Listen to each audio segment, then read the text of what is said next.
नमस्कार, आप देख रहे हैं हिंदी हेडलाइन में सुभाष राज।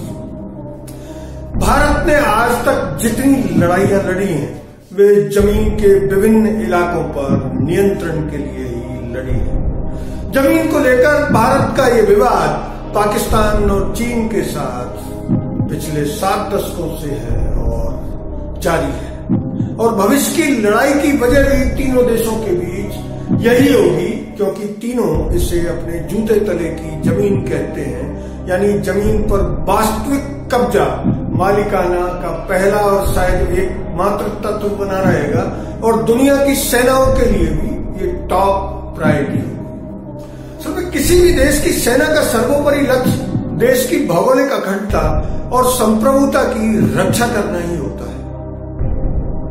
यह भूमिका सेना किस तरह निभाती है उसमें अंतर हो सकते हैं, लेकिन उसका मूल परिणाम जमीन पर कब्जा बनाए रखना ही होता है।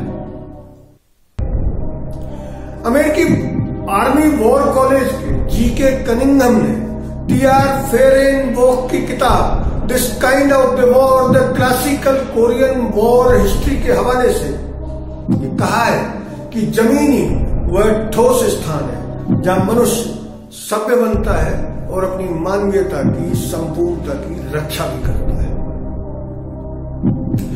कनिंघम से जब यह पूछा गया कि युद्ध का निर्णायक क्षेत्र कौन सा है और क्यों, तो उन्होंने अमेरिकी वॉर कॉलेज के लिए टी.आर. फेरेनबोक का जवाब देते हुए कोट किया कि आप जमीन के ऊपर से हमेशा उड़ सकते हैं, आप उस पर बम या परमाणु बम गिरा सकते हैं और उसे मानव विहीन कर सकते हैं, लेकिन अगर आप उसे एक सभ्यता की खातिर बचाकर रखना चाहते हैं तो आपको इसके लिए जमीन पर ही आना होगा, अपने जवानों को उसकी धूल मिट्टी में उतारना ही होगा।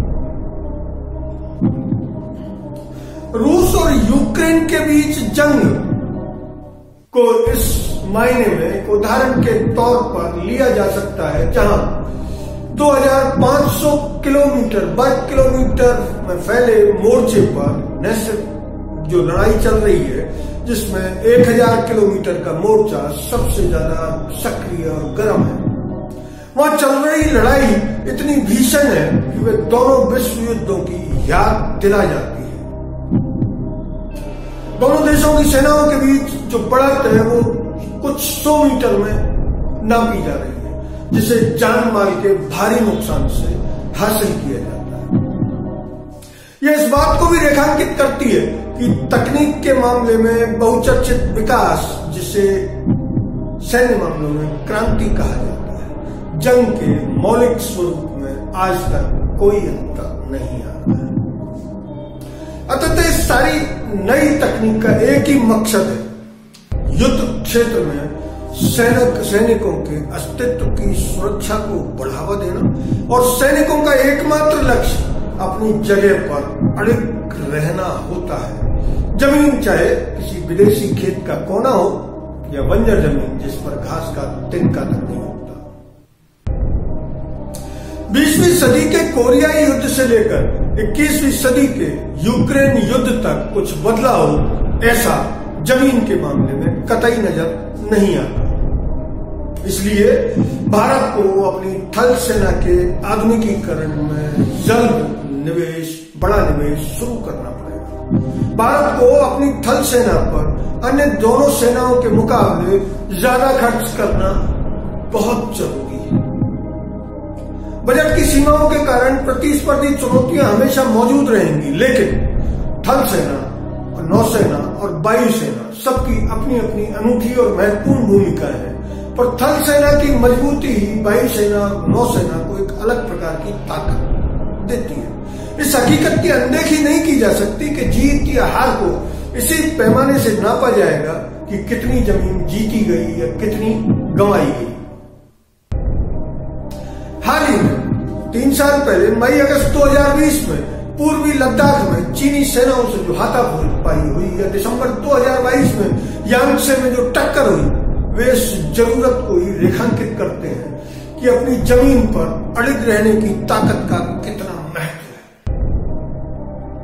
जमीन पर तैनात सैनिक को उस हथियार सिस्टम में तब्दील करने की जरूरत है जो अस्पष्ट क्षेत्र से लेकर लगभग पारंपरिक किस्म के युद्ध और पारंपरिक किस्म से लेकर एनवीसी परमाणविक, जैविक और रासायनिक किस्म की जंग से उभरने वाले खतरों का सामना कर सके। पाकिस्तान और चीन के साथ लगी सीमाओं पर इलाके की विविधता के मद्देनजर भारत के लिए, भारत की सेना के लिए कोई आसान काम नहीं है।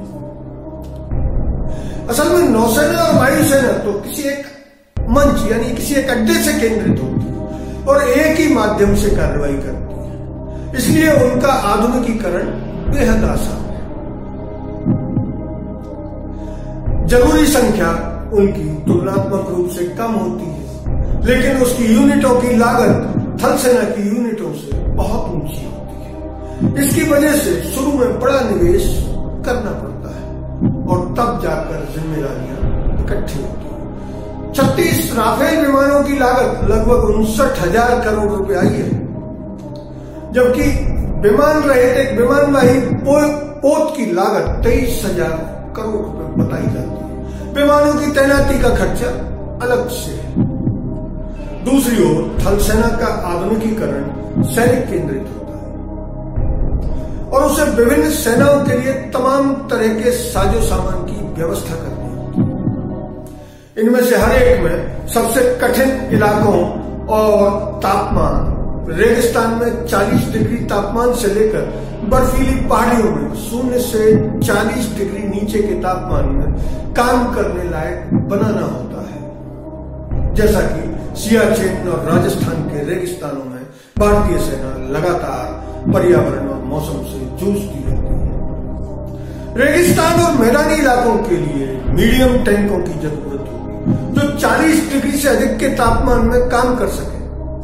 दूसरी ओर लाइट टैंक भी चाहिए, हल्के टैंक भी चाहिए जो पहाड़ी क्षेत्रों और हाई एल्टीट्यूड में काम कर सके जहां तापमान माइनस में होता है। इन जरूरतों को मद्देनजर रखते हुए भारत की सेना को तोपखाने के आधुनिकीकरण के लिए 2000 से ज्यादा तोपें चाहिए। एक एक तोप की कीमत 10 से 15 करोड़ रुपए आंकी गई है। इसका अर्थ है कि लगभग 20 से 30,000 करोड़ रुपए का तोपखाना आधुनिकीकरण भारत की तोपखाना आधुनिकीकरण के बजट की भारत की सेना को सबसे पहले जरूरत है। लेकिन मजबूरी है कि इस आकर्षण में ही साजो सामान में वह ग्लैमर नहीं है जो जनता के बीच उसे लोकप्रिय बनाए। इसलिए तोपखाने के आधुनिकीकरण को प्राय टाल दिया जाता है, जबकि अतीत में हुई लड़ाइयां ये साबित कर चुकी हैं कि तोपखाने की मदद के बिना युद्ध के मैदान में जूझ रही सेनाओं को हवाई हमलों से बचाया नहीं जा सकता। उनको एक एक इंच जमीन के लिए अपने प्राण देने पड़ेंगे, जबकि तोपखाने की मदद से सेनाओं की गति बेहद बढ़ जाती है। अगर ये वीडियो आपको अच्छा लगा तो इसे लाइक करें, शेयर करें और चैनल को सब्सक्राइब भी करें। धन्यवाद। जय हिंद।